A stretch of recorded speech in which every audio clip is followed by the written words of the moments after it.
Ladies and gentlemen, we're back with Real Deal Talk. Day one of Epic Fighter interviews for Epic fight coming up on August 23rd, Friday.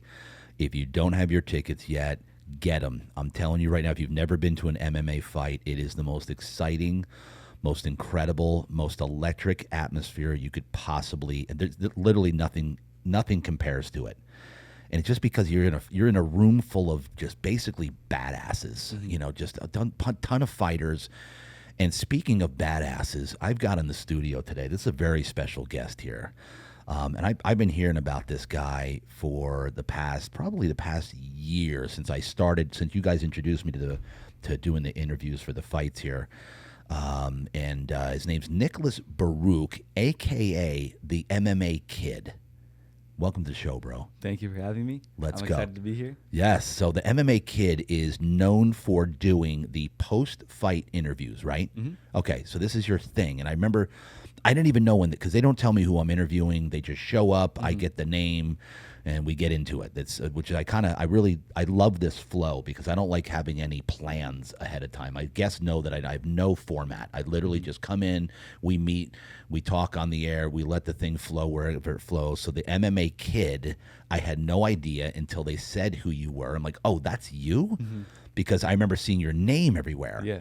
So your branding is working. Because it's working. That's good. As soon as they said MMA Kid, I said, wait a minute, I know this guy. Mm-hmm. So Kid, how old are you? I'm 19 now. Oh, geez. So you are a kid. I thought this was just a name. He's an actual kid. I love this. This is even better. All right, MMA Kid, let's go here. All right, so what got you into, tell everybody exactly what you do right now for the MMA game. So I'm in MMA media. I love doing the post-fight interviews and just, media in general. What got me into it was I love the sport of mixed martial arts so much. I love training. I love watching it. I love the storylines. Styles make fights. I like the stylistic matchups. And I just thought to myself, how do I get involved in this sport deeper? How do I be a part of it? I was just like, well, let me just start interviewing. So I started online. I had an Instagram page, just started posting edits and just posting UFC content. Got a little bit of a following, and then I started reaching out to different fighters and just doing Instagram lives, interviews. So I started doing Instagram lives. I transitioned to Zoom interviews. I got a little bit of a better setup. I got a webcam and a microphone, and I just started reaching out to a bunch of Cage Warriors fighters and just started doing the interviews from there on Zoom. And what kind of just regular interviews? What kind of interviews are you doing? Because the only thing I know is your name. Yeah. Just so you know, this is no offense to anybody because I don't even watch myself. I don't even have time to watch my own podcast. So I don't watch anybody's. I literally watch nobody because I'm so busy. I'm running 2 different businesses. I work 12, 14 hours. So I don't want to be offensive by saying I don't watch your stuff. I don't watch my own, just so you know. All right, so give it to me. So exactly what kind of interviews did you start doing? Was it just interviewing them in general? Yeah, it was just interviewing them in general. And I would pretty much catch them before a fight, do a pre-fight interview and kind of just, what got you into fighting? What's your story? Just try to get their story out there. And so I started doing the Zoom interviews, and then later I transitioned. I was kind of I want to start going to events. Wouldn't that be so cool? Yeah. So I Googled San Diego events. I just Googled it. I think if I remember right, I remember seeing Epic, and I saw Anthony Orozco. Now he's in Cage Warriors, huge fighter. He has really big potential. And so through Anthony Orozco, I found Epic Fighting, and I reached out to them, and I was just I want to come and do media in person. And the first fight, and after that, I didn't get a response until I think a couple days before their fight night. Yeah. So I got a response, and within the same day, I was I got to make a decision, should I go, should I not? Because it was on a couple hours notice, but I was for sure, let's go. And so the first time I went there, I only did one interview. It was with Juliana the Killer Miller, the tough winner. And I only did one interview, but I was just kind of there to see how things run. And then from there, I've just been going every single time and doing the post-fight interviews. Oh man, that's awesome, dude. So where you do you do the interviews back in the when they fight, they finish, and then it's back in the locker room? Yeah. Yeah. Try to catch them somewhere there. Do you interview the one who loses also, or just the winners? It's usually just the winners, but for sure I've interviewed the losers sometimes as well. Yeah, because that's got to be a tough interview. Yeah. I don't want to be in their face. Right. Right. So. Because that's when a fighter loses, man, it's rough. Yeah, whatever feels right in the moment, especially like if they ask for one for sure. Oh, okay. But I don't want, my whole thing is I don't want to make, it's about the fighter. I don't want to make them uncomfortable or just put a mic in their face. I'm not trying to get a clip or anything. So Right. Oh, I love that, dude. Oh yeah. So on that note, what is your for interviewing these guys? Like this is now your thing. What is your motivation? Like what's your goal in an interview by interviewing these guys? What's the outcome you're looking for? I guess, like where do I see myself? Yeah. Like what's the whole, like, why are you want to interview these guys? What's the motivation of, like, what do you want to do for them? What do you want to, because you said you want to get their story out there. Yeah. Okay. So go. It's just like a passion now. It's something I'm building. It's like MMA Kid. It's my brand. It's something I'm really passionate about. As I said, I love mixed martial arts, and this is a great way to get involved. Yep. So it's just, I love connecting with them, sharing their story, sharing my story, and like, you can feel their energy when I'm interviewing them. They can feel mine. So it's just like a really great feeling, and I really love building on like this passion project that I have. I love it. And so basically, you're just going to see where it goes. Yeah, I haven't really thought about that until I was doing a live interview with Robert Hernandez. Yep. And he asked me the same question, and I think he was like, or are you just going to see where it goes? I'm like, yeah, that's the perfect answer. I'm just going to see where it goes. Yeah. Just going to keep grinding, keep going to all the events around here and see where it takes me. And that's, let me tell you something, brother. I'm 53, and I started this podcast, passion project. You use the same words. Mm-hmm. This is just a passion project. I love digging into people's backstories. I love digging out the gold, and hopefully that gold will inspire watchers and viewers, which is why I do what I do. I'm here. God has put me here for a reason, to make an impact on the kingdom. Mm-hmm. I'm on a mission. I'm on an assignment, and I take that assignment seriously. And I just, as you said, I just pour everything I've got into it. And it's this, because this isn't about me at all. Mm-hmm. This is about the impact that we can make with the gifts that we've been given. And if you've got the gift of being able to gab and be able to interview and dig in, that's all it is harnessing your gift. And I love that, because what you said is, and I'm doing the same thing with this podcast. Like, I just started interviewing people. Yeah. It's not even a profit center yet. This is literally a passion project for me. But same thing. I'm just like, let's just see what, because everybody's, are you going to monetize it? Oh, what are you doing with it? Are you going to make money with it? Right? People can be up in your stuff, right? People, what are you going to do with it? Yeah. No, this is in my heart. Mm-hmm. And that's the best things come from your heart. Correct. Sure. Yeah, it's in your heart, and when you flow with it, and when you're obedient to the call of who's calling you. I don't know if you're a believer or not, but for sure. I'm a believer on the call. God's called me to make an impact, and this is just one way that I'm able to harness other people's voices, like yours, MMA Kid, get your word out there, get your mission out there, and that's what it's all about. And then you just let it flow, because God's got a plan already. Yeah, we're just gonna orchestrate it and do our thing and give him something to work with in the meantime, right? That's it. Dude, I love it, man. This is so cool. So keep going. Where are you from originally? Are you from San Diego? I was born in New York. No way. I lived there for 3 years. Yeah. And then I moved here, and I grew up here. Nice. And so what got you into, how did you get into MMA? Like, when did you start loving MMA? Have you fought before? How do you get into MMA if you're not an actual fighter, or are you? I have one PKB right now. I'm training. What does that mean? It's point kickboxing. There so we it's go. like no knockouts allowed, but you're still going hard. You have headgear. Yeah. Okay. Shout out to my coaches, Fernando Medina and Manuel Medina. Nice. Fernando just beat one of the best amateur top prospects. He has a really, really bright future ahead of him. Manuel Medina, his last 2 fights have ended within 45 seconds. He knocked the guy out and submitted him within 30 seconds. His last fight, these guys are next up. So I really appreciate that. Yeah. And I have 2 teammates fighting on this card. Elijah, very, very technically sound, super duper well-rounded fighter. And Caesar. Caesar can fight going forwards, can fight going backwards. Also a great fighter. So I'm excited. I love training. I've almost been training every single day. Wow. Great. So, I mean, I'm fully in the life of mixed martial arts. I'm really passionate about it. I love it. And I started, like, when I was a little kid, I started with karate. Yeah. Like, just my mom put me in it, so it was fun. And me and my dad would always, like, kind of train. Like, I never took it, I was never, like, super consistent. But we went to, like, some mixed martial arts gyms and, did some work here and there. We were always doing work at home, learning, like, the basics. And then as far as, like, watching MMA, I was really starting to get into UFC around the time of when DC fought Volkan Uzumir. Yeah. Or when Rose fought Dan Cormier, right? You're talking about Cormier? Yeah. Or when Rose fought Joanna Jędrzejczyk. That was kind of the era where I was like kind of diving into UFC. And 2018, I think it was when Conor fought Khabib. That's when I was like fully involved in it. That was my first pay-per-view I bought. And that's when everything just took off. I was like, I love UFC. And you were 13 then? I think so, yeah. I'm doing the numbers, bro. Yeah. I'm a numbers guy. 13, you bought your first pay-per-view. I love it.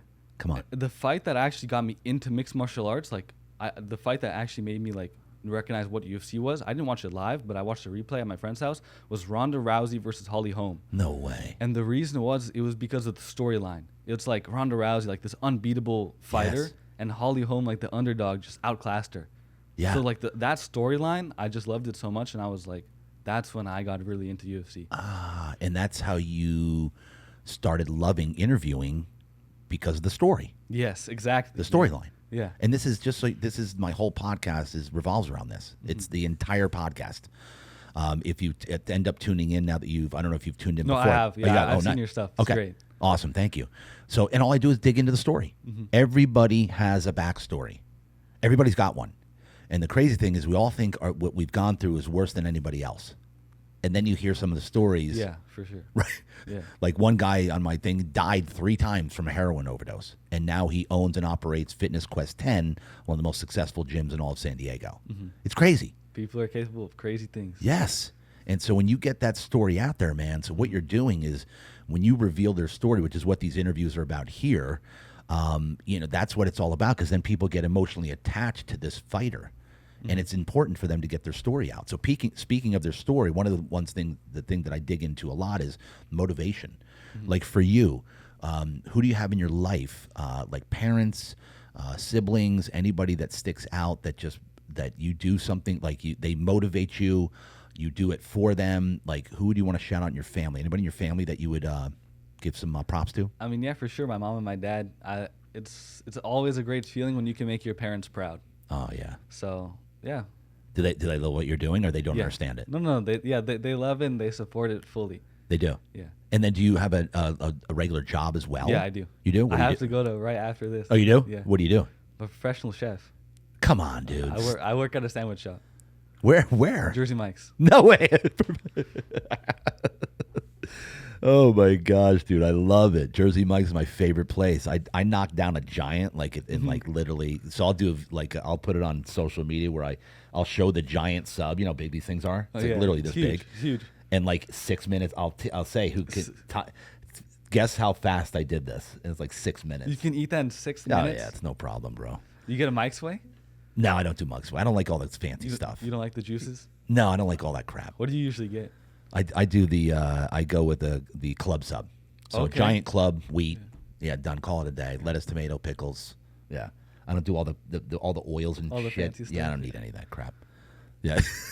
But yeah, dude. My fastest is like 6.5 minutes. That's crazy. And I'm not trying to I'm not like in an eating competition. That's just how fast I can eat like you would never believe. That's because 6 days a week I eat really clean. I eat very minimal, very clean. High protein, high fats, and very little carbs during the week. But then the Jersey Mike's comes in from Saturday evening to Sunday evening. A lot of times I'll do a Jersey, because at that time I'm like, I can eat everything on the planet for 24 hours. And yeah, Jersey Mike's is usually on the list. Yeah, but it's not that unhealthy either. It's pretty healthy. Yeah, I think it's pretty healthy. Yeah, I mean, it's actually freshly sliced. Yeah, no, yeah, we slice it. So what is this with Subway? How can they say Subway, eat fresh? They can't eat fresh. Their bread's plastic. But how can they say it? I don't know. How have they not been sued? Will I get sued for saying that? No. Don't worry about it, bro. I got the best lawyers in the I got game. some good attorneys. Yeah, we're good to go. They ain't worried about it. They ain't worried about real deal talk. Who knows? Maybe they are. But anyway, how can they say eat fresh? Like, that's their tagline. Doesn't that just rub? That rubs me the wrong way. Yes. Our stuff's all fresh. It's very, very of course. fresh. We pick through the tomatoes ourselves. You're actually slicing the meat in front of us. I can see you slicing it. And that yet Subway is saying eat fresh. Do they still say that? They think can't. So. No, they don't. They don't have the can't. right to. Bro, it's pathetic. Yeah. But you're really into health, right? Yeah, of course. So, like, what made you get into? Because health is wealth. I know you Yeah. have like all. Yeah. This is my wellness center. Yeah. So our wellness center, by the way, ladies and gentlemen, we're charging the lowest price that's ever been charged. We're on a crusade here. The normal wellness center, you have to pay $300 a month to have unlimited cryotherapy, which is the freezing cold chamber. It's worth it, $300 a month. But for our center, we have cryotherapy, red light therapy, halo therapy, compression therapy, infrared sauna, and massage chairs. Everything you can think of. Everything you can think of, but the most simple ones, the ones that don't require a lot of hands-on. So I got one girl out there running it, and it's very, very simple because you could just sit in a boot. So my point is, the way I got into this is I've been bodybuilding for 35 years. So when I was your age, when I was 18, I went into the military. So as soon as I went in the military, I became friends with a bodybuilder, this kid. And he was 19, 20, maybe a year or two older than me. And he was really into bodybuilding. At that point, I was starting to lift weights. And then I became fascinated with the human body, with how do you build muscle? Like, what is that scientific thing? How do you do that? And he was really into it. So I learned so much from him. So then I started studying nutrition, on how nutrition works with the human body. And then how do you actually build muscle? What's the concept? So it started at 18, 19 years old, which is 35, 36 years ago. So 35 years ago. And that's when it began. And so then I got into my, fast forward, my 20s, I was obsessed. I was over at, back then it was World Gym. It's now The Gym by PB, the big meathead gym with all the iron weights. So I was there in the whole 90s. I bounced security at the nightclubs. Yeah, doing security at the nightclubs and lifting weights during the day and eating massive amounts of chicken and rice every minute of my life. So anyway, it then panned to my 40s and 50s. Now it's become an obsession to be healthy and to live long. Yeah. So that's why I started the wellness centers, because I think that everywhere else it's unaffordable for the average person. So we're charging $99 a month, unlimited. If anybody hears this in the future and it's not $99, don't hold it to me, because I'm still proving that the $99 can be done. Because no one's ever charged that little to have unlimited access to a whole center. No, that's crazy. It's stupid. It's insane. Yeah. So, but I'm want to prove that it can be done. So it became an obsession, I think, because I had kids at 40. So I started having kids at 40. And so when you reach your 40s and 50s, you start really thinking about mortality and how much longer do I actually have here. I'm like, when you reach 40, you're basically technically over the halfway mark, and that's sobering. That's a temperature taker there. And then you say, oh shit. So then I started getting into this holistic way of healing. So the human body, of how we all have a natural pharmacy in our body to heal itself. We have dopamine, oxytocin, serotonin, all the different chemicals that exist that are, and how do you release those? How do you activate that stuff? And you activate it by getting in cold therapy. You activate heat shock proteins by getting into extreme heat with infrared sauna. You fight off Alzheimer's, dementia. The best way to fight off heart disease is getting in a sauna 4 nights a week. You will fight off.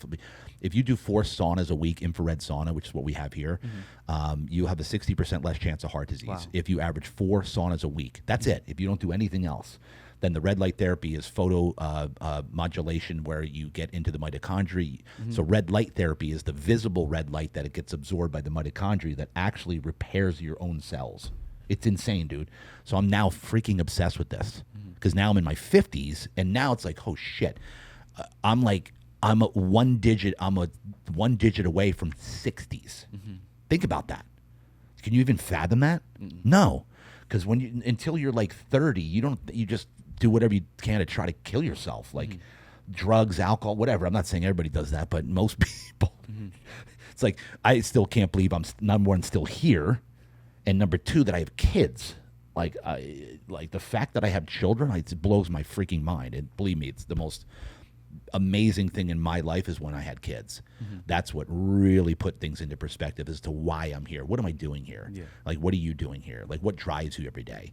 So MMA Kid, I'll get back to this on your interview here, as far as what's your main motivation for what you do? Do you know what your main motivation is every day? Like, what gets you up? What keeps you striving? What keeps you pushing forward? Because that's at the end of the day, you've got to have a big why. Remember that. I think it's called like a type A personality, where I always got to be doing something. Like, I always got to be working something towards something bigger than me. So for a long time, like in high school, that was school. Like, if you go to school 8 hours a day, like, why not take the hardest classes and do the best you can there? Yeah. And then it kind of transitioned to this passion project, right? So I try my best to expand my brand, to go to all these events and do as much interviews. And then now it's also like training. So I really look forward to training every single night. And so I always got to be doing something that's bigger than myself. Nice. So that's kind of like my passion. I love it. Yeah. Would you say that's your why? Yeah, that's my motivation. My motivation just to be like the best version of myself and build something that's bigger than me. And so I think, that's very, very important. Everybody has a why. Of course, they have to have a why. Like if you want to achieve anything extraordinary, you got to. I always say this: if your why doesn't make you cry, you got to get a new one. Like if you really want to hit some stride of making an impact on the world and the kingdom, your whys better make you cry. It better be that deep, bigger than yourself. So, bro, I'm excited, man. I could go all day. I'm getting in a flow here because I want to keep going with him, seriously. But I just realized, I looked up and go, shit, we got to interview fighters. See, you got me. See, this is you brought in a. This is this is like. You mind if I ask you one more question? Sure. What's your diet looking like for like the Diet? longevity? Yeah. High protein. Protein is the name of the game. Remember this: protein. Protein. The more protein you eat, the longer you're going to live. And if you build muscle, the number one way to fight off cancer and all disease is have muscle on your body. You don't have to be this jack, you know what I'm saying? But this isn't realistic. You know what I'm talking about? Anyway, the point is have muscle. Men, women, women, doesn't matter. The more muscle you have in your body, the more that it absorbs sugar. Because sugar goes to the muscles, and that gives it a place to go. Because if you don't have muscle, you're going to have much more higher chance of having diabetes. And protein is the name of the game. Like tons of protein. When in doubt, have protein. What about like supplements? Supplements, this would be a 2-hour podcast in itself. Yeah, yeah. I'm the supplement freaking genius. Like I know every timing of the L-glutamine, the arginine, the things, the citrulline, the nitric oxide. So if you're weightlifting, then you want to go nitric oxide. Get into nitric oxide. Nitric oxide enhancers are citrulline. These are amino acids, citrine and arginine. Those two together, and then some creatine to get the most incredible, insane pump of your entire life. But supplements, protein supplements, greens. Take a really, really good greens. I start every morning with a big greens drink. That's how I start every morning, and then electrolytes. So greens, electrolytes, nitric oxide, protein, you're done. You're set. Yeah. I can go all day because there's a million different supplements and I love them all. But those right there, those are the basics. Yeah. Yeah. Good question. Yeah, I like that. Look at this guy. Here we go. We go back and forth. All right, listen, MMA Kid. It's MMA Kid on Instagram, right? MMA Kid _network. MMA Kid _network. And you YouTube channel too, right? Yeah. Okay, MMA Kid? Yeah. Okay, cool. Follow this guy. Thank you. Support him. YouTube, subscribe.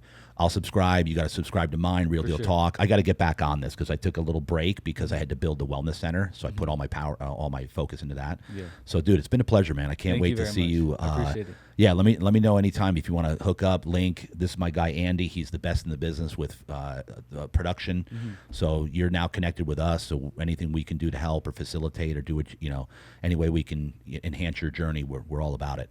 I appreciate what you're doing, dude. Right on. So Nicholas Baruch, the MMA Kid, ladies and gentlemen, Real Deal Talk. That's a wrap.